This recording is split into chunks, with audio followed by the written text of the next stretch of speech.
trust in two directions. I had no hope we'd ever follow instinct. We just don't understand a different situation. We've lost our man. My heart's in limbo.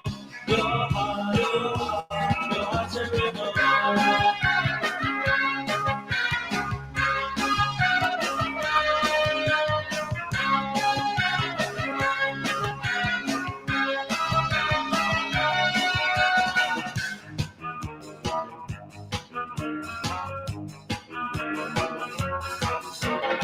You always share affection with everybody else. I think that you should learn to love yourself. The man that you love most, the man that brought you here, he's always in your memory.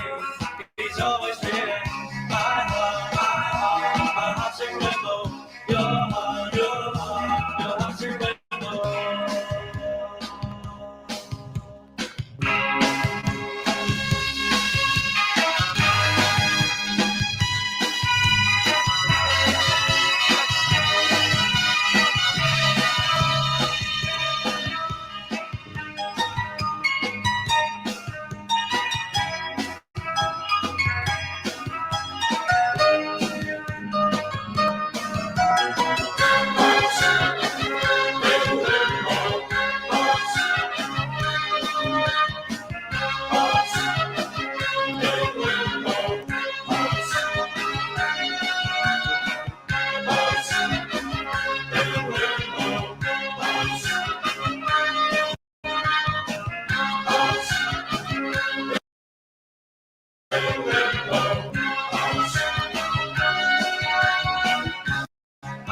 heart's in limbo.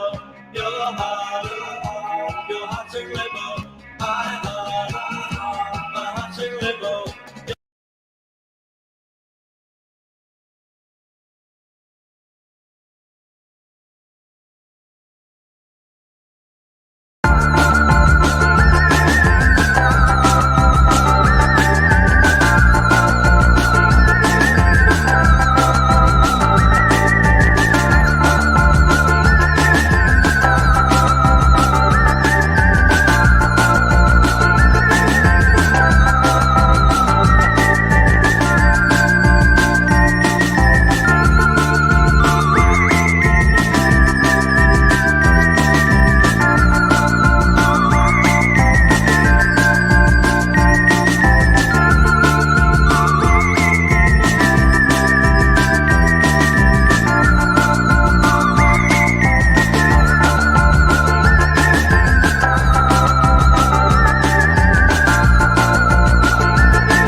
Okay. All right. Welcome to another edition of the Willie Bragg Show. I'm Willie Bragg, and I'm hoping that y'all can hear me clearly. There was a little bit of a difficulty, and these computer screens are a little sluggish. I apologize. Warren, how are you? I hope you're doing well. Great seeing you here. And Daniel Berry Sports Highlights, great seeing you here as well. Happy Friday. I normally don't do a Friday show, and especially on a day like tonight. I am doing a Friday show because I think it's urgent for me to talk about what I need to talk about. So there's that. So I guess basically what we need to talk about is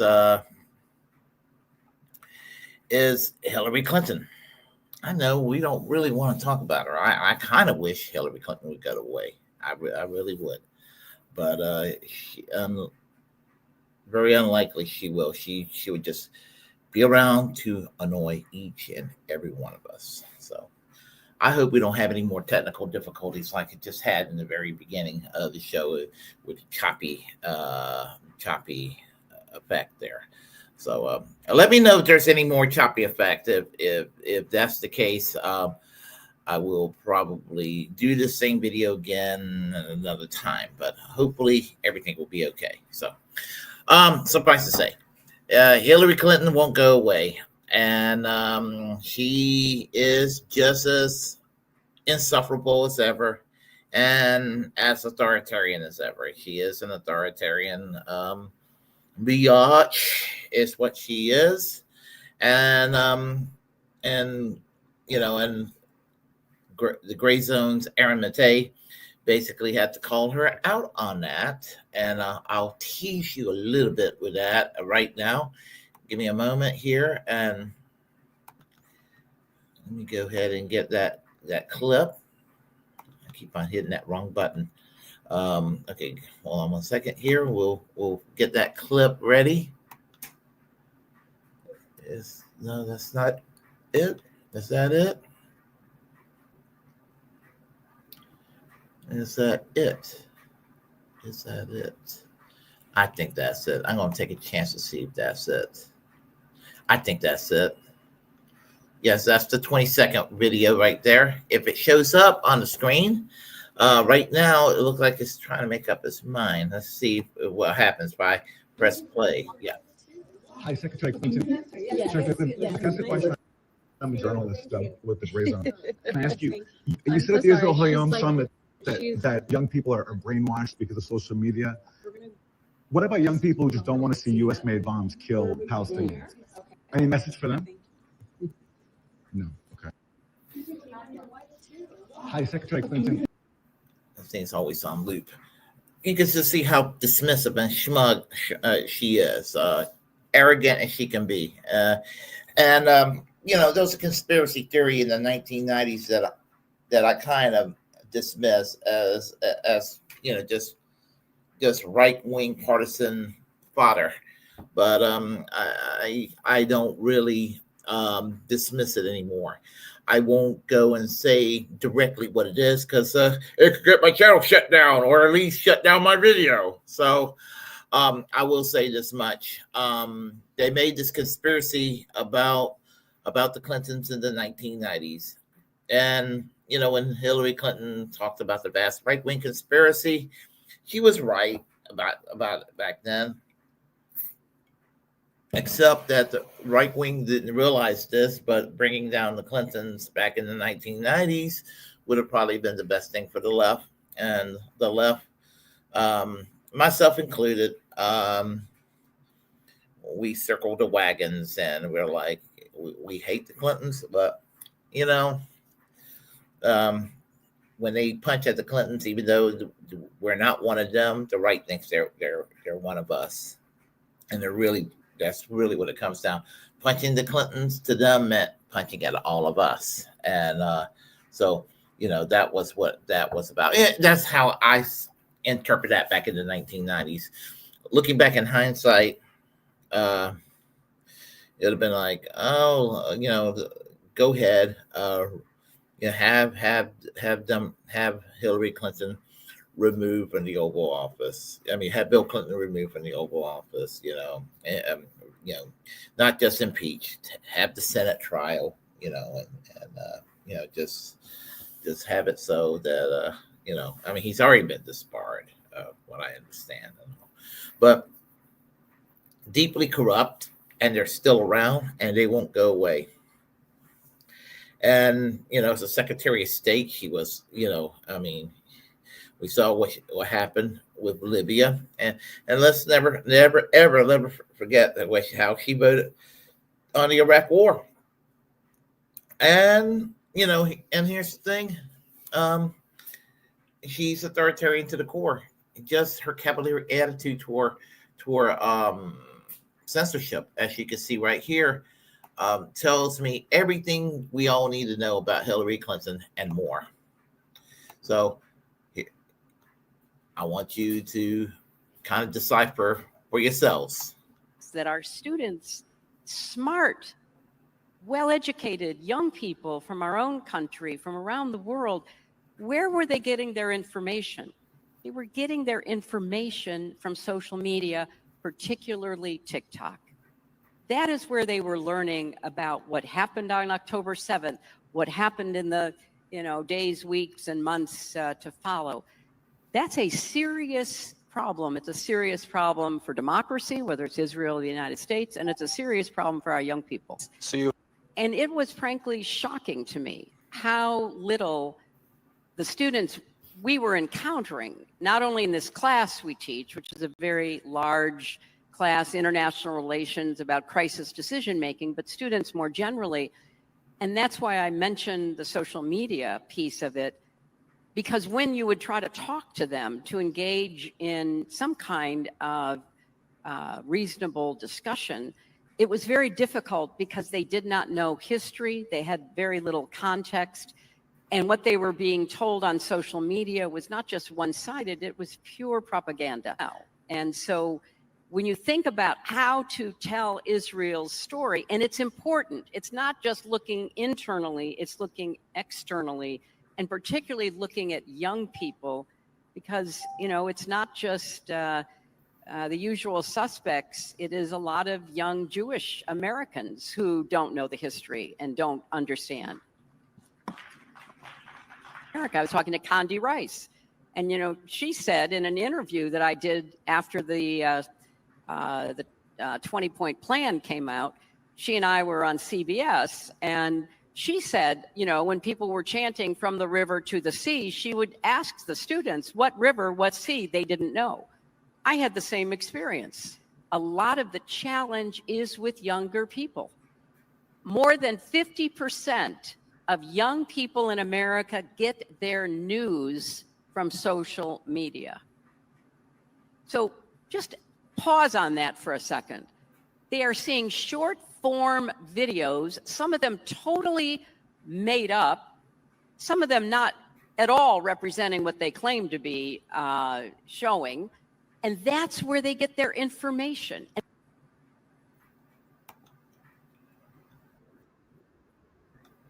The mainstream media shows a lot of false shit, Hillary. They do. They show a lot of false shit.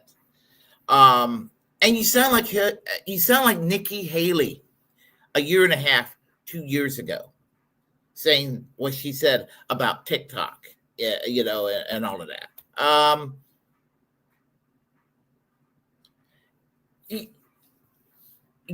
You want to censor. You want to limit what people have to say about what's official policy in the United States, the Washington Consensus. And nothing must interfere with that Washington Consensus. Nothing must interfere with the military industrial complex or the State Department or what have you. Let's face it, Hillary, you're an authoritarian. And,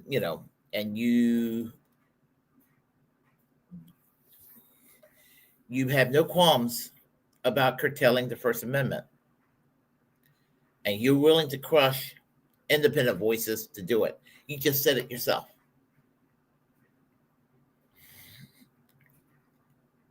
And isn't that weird? You're in some quote unquote pro-Israel forum, Jewish forum, what have you. You talking about young Jewish folks? Isn't that a little bit anti-Semitic to say that young Jewish people can't make their own judgment when it comes to the Israeli-Palestinian conflict? Maybe these young Jewish people who are watching on TikTok or whatever else, social media, not just Jewish people, but anybody who are watching this, what's going on in Gaza, maybe they're just offended by what Israel's doing to Palestinians. Has it ever occurred to you that human beings in Gaza are being slaughtered by the IDF? And it doesn't matter who's doing it against who. The fact is that people's lives are being slaughtered. people's lives are being slaughtered. And Hillary Clinton, it has this cavalier attitude. I mean, this is like the one mainstream acceptable form of bigotry that to Americans, Palestinian lives to them don't matter, or in the broader context of Middle Eastern politics, Arab lives don't matter quite as much. And you could just see that, and it's just the way it is with folks. You can go and you have people like Congressman Randy Fine talking about bombing Gaza, like dropping a nuke. Which is you fucking care about goddamn Israel. You don't think the nuclear fallout's going to go and seep into Israel itself? So, Hillary Clinton wanting to curtail on social media to clamp down. And honestly, has she won in 2016? As much of a son of a bitch Donald Trump is, the one area where I think we would have been I definitely think we would have been worse off. I think we'd have probably been in a situation with Russia much sooner. Because you think about it, with all this Russiagate nonsense, this non-existent Russiagate nonsense that they accuse Trump of. There's a lot of things you can accuse Trump of. There's a lot of shit you can accuse Trump of. You can accuse him of the real estate bigotry of the past, the not paying his workers, the fraud of Trump University, some of the shit he said about the people involved with the Central Park jogger. There's a lot of things you can say. Him embracing birtherism, which, by the way, birtherism against Obama was invented by Hillary Clinton, but that's neither here nor there, or actually very much part of the conversation. So a lot of shit you can say about Donald Trump. Donald Trump being in bed with Vladimir Putin, no. That's the one area where I will defend Trump. I will defend him on that. I don't ever think he was in bed with Trump, ever. I mean, in bed with Netanyahu. He's in bed with Netanyahu. In bed with Putin.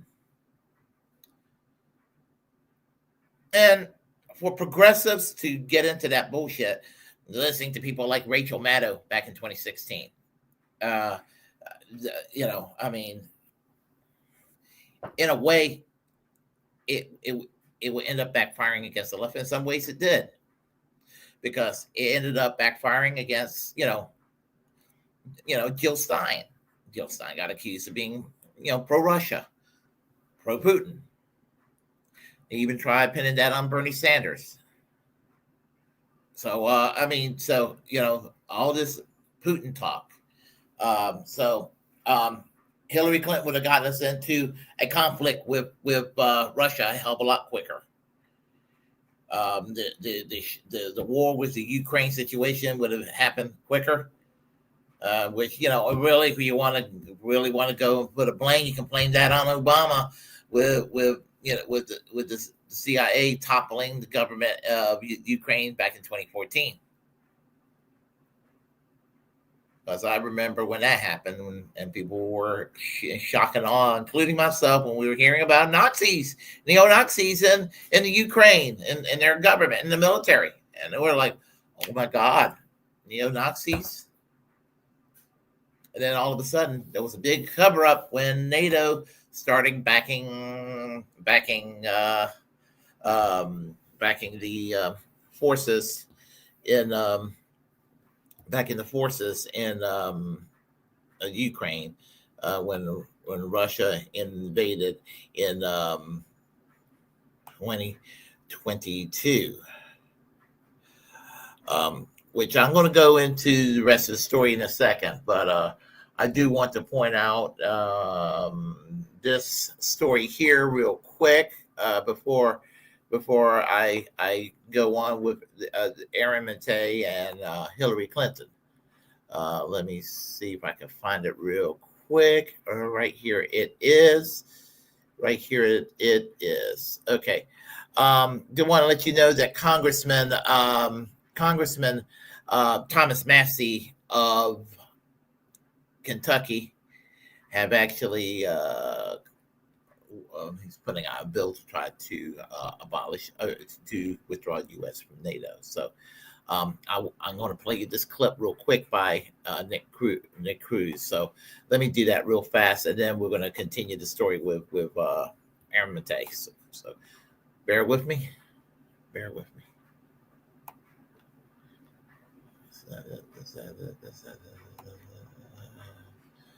Yeah, here we go.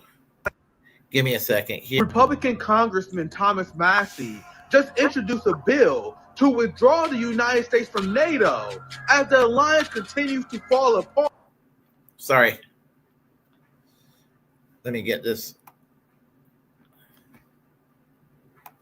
Republican Congressman Thomas Massey just introduced a bill to withdraw the United States from NATO as the alliance continues to fall apart after NATO's embarrassing loss to Russia and their temper tantrum that followed.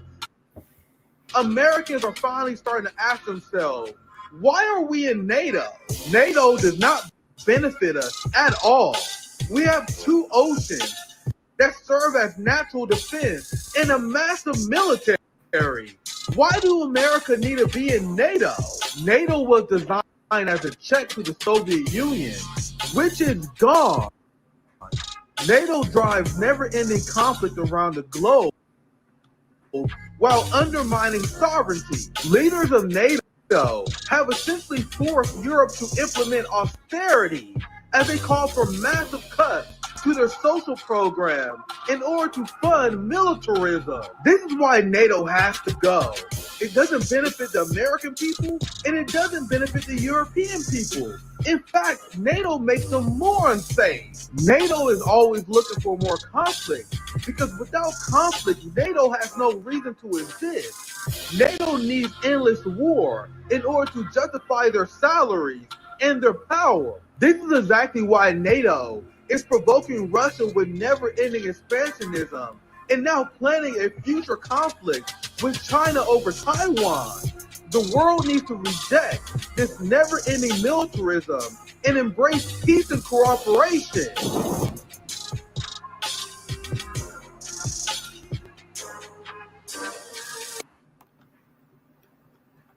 I mentioned this because it's important because Hillary Clinton would have definitely been the type of person to want to expand NATO. Remember, NATO expanded under Clinton.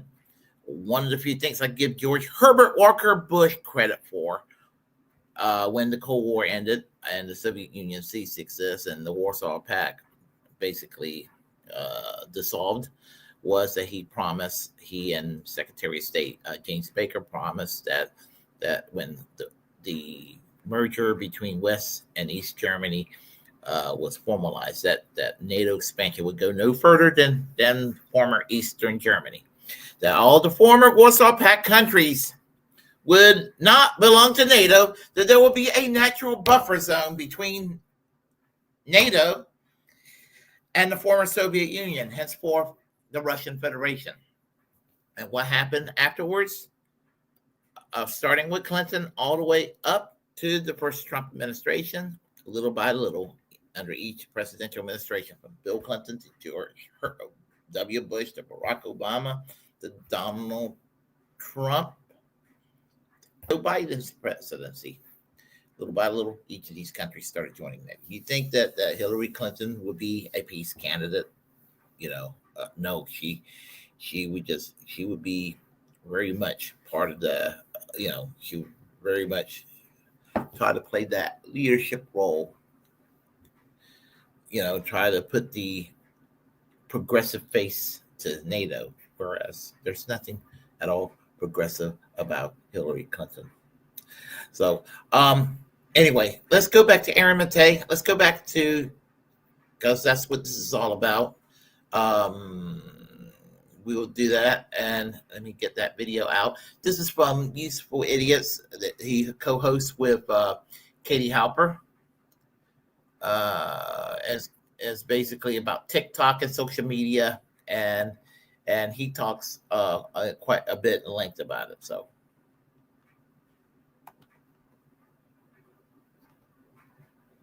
This one is just such a wacky. Sorry for the buffering here. Let's try it clip. again. We had to play it. Hillary Clinton is still.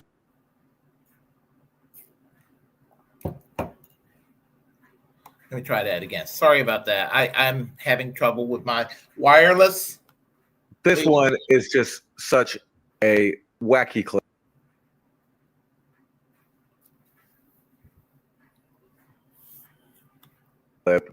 We had to play it.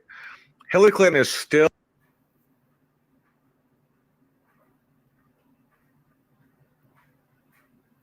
talking about the kids, the youth, who she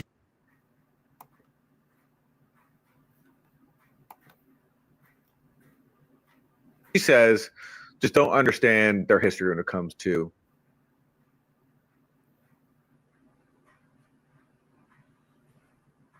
Israel, Palestine, and keep getting brainwashed by.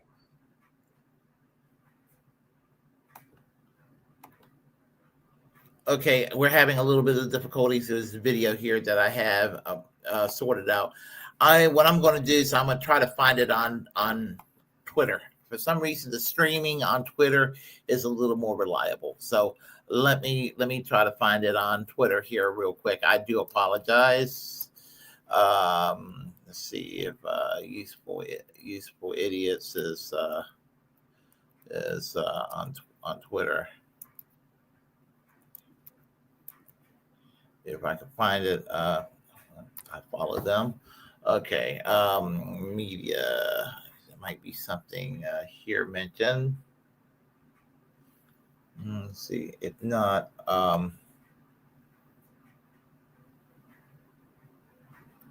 give me a moment.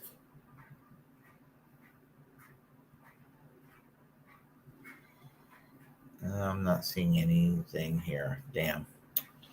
Okay. Tell you what, I'm going to give it another try on YouTube, and if it doesn't, I apologize. We'll try it now. Hopefully, we'll get it to work. This one is just such a wacky clip. Okay, it's not going to cooperate. I apologize. Basically, he talks about the confrontation with Hillary Clinton, following her, asking her, about the situation with the Palestinians and all that, and there was talk about the clamping down on social media that she's advocating, and they discussed that in length, but obviously that video is not working, so I apologize for that, folks. So it was actually a pretty good clip too. So so anyway, what I will say is this.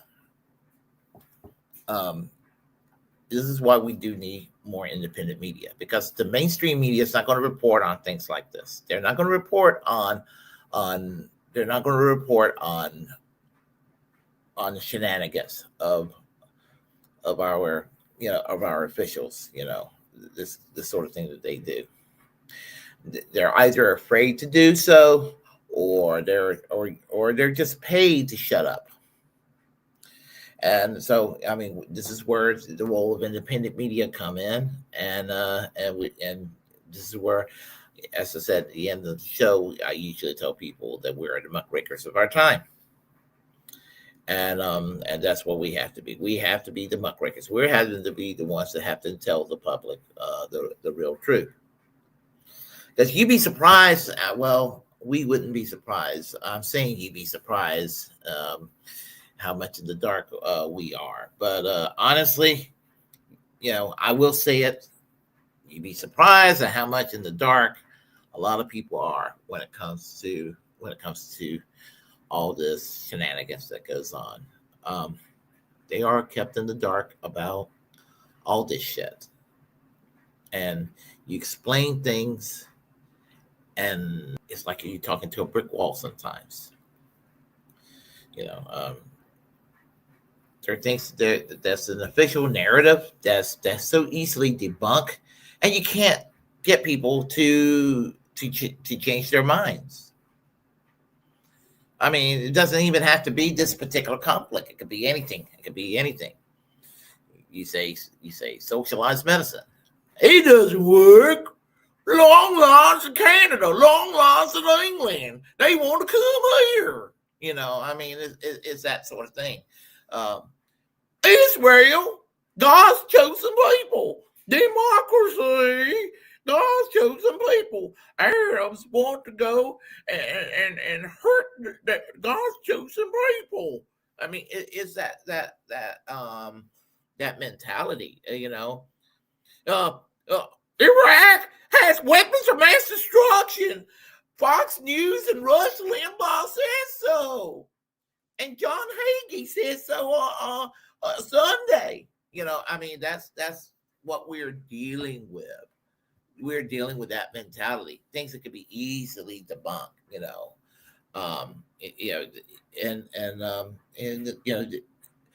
Antifa's causing all the violence.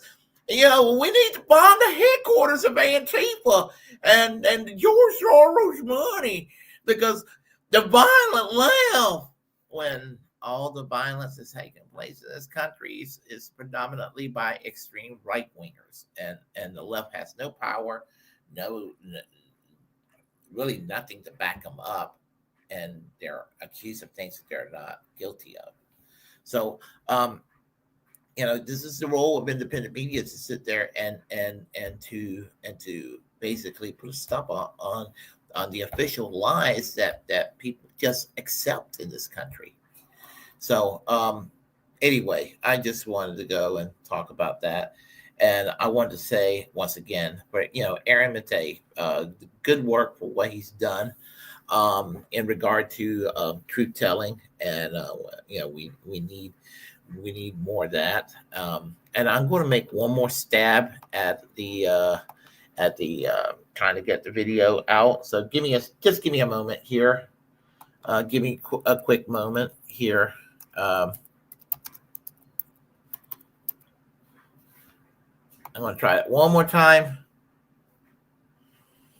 All right, I'm going to try it one more time.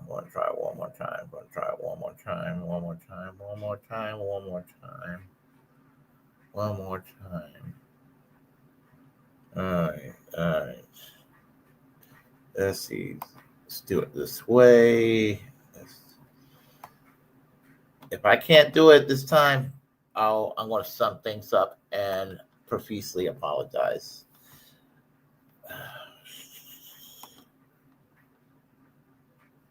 I can't get that thing to work.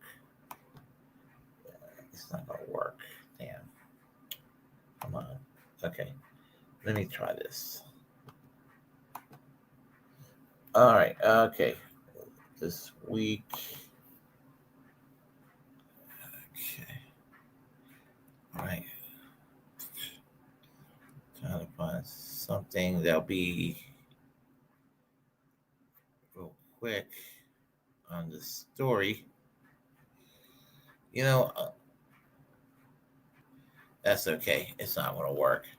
All right. I apologize for that, folks. I had the show prepped up, and I can't get that video clip to work.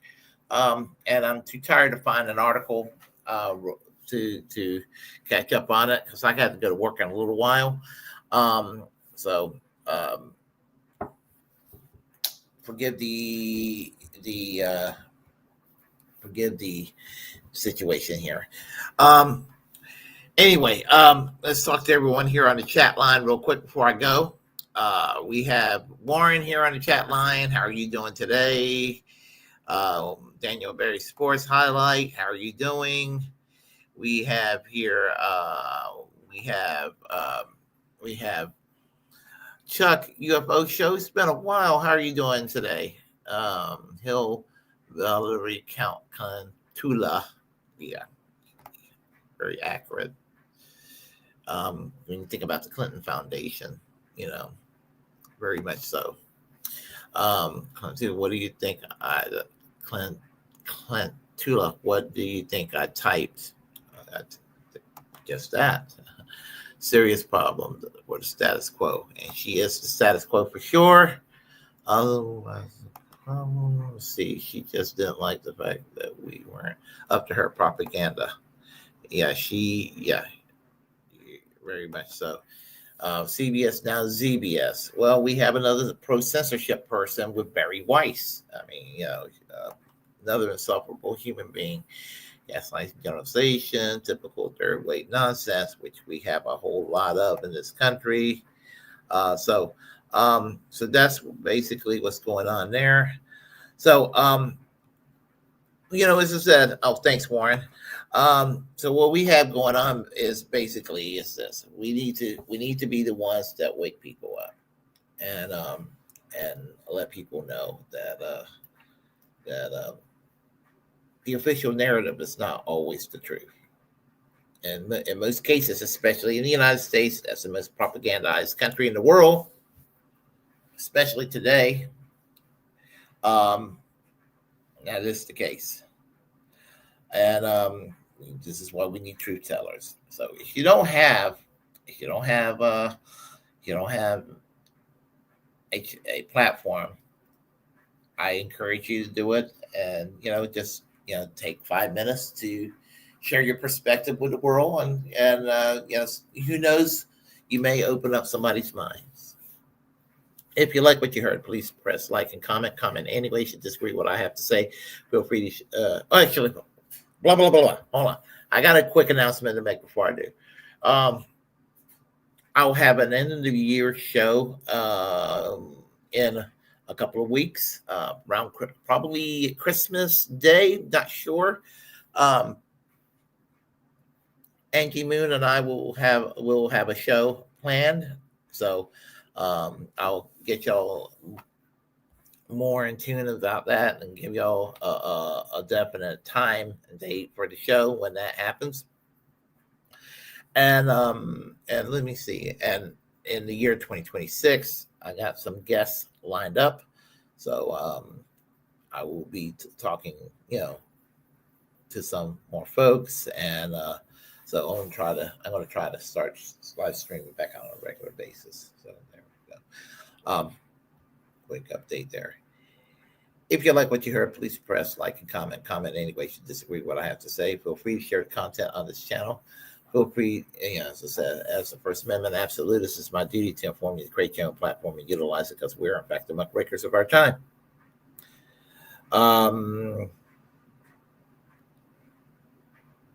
Subscribe to the Willie Bragg Show.